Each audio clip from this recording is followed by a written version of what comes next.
You probably know him as Captain Sulu on the USS Enterprise.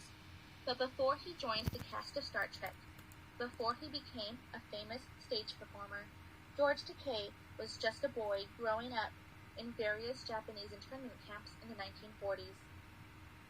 He illustrates his experiences being shuffled from camp to camp in his graphic novel memoir, They Called Us Enemy. Co-written by George Takei, Stephen Scott and Justin Eisinger, and illustrated by Harmony Becker, this graphic novel memoir beautifully represents a painful and tumultuous time in American history. They Called Us Enemy starts with George Takei and his family being taken away from California and moved to their first camp. During this time, George Takei had no idea what was going on around him. He was confused and lost, but tried to be a shoulder for his younger brother. His parents held many of the burden, and they told him he was going on vacation, so he could not understand why his parents were so stressed. Over time, he began to witness his parents rebel against the government with small gestures.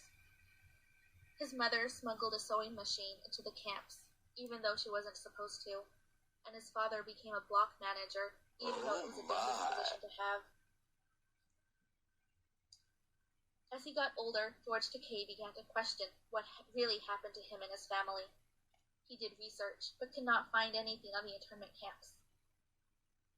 He questioned whether liberty and justice for all really meant for all. Now, as an adult, George Takei is able to reflect on his life and appreciate his parents' sacrifices so that way his brother and sister and him would not suffer as much as they could have. He discusses his experiences in interviews, in TED Talks, and other places, including this memoir. George Takei's graphic novel, They Called Us Enemy, is not one to skip. Oh my!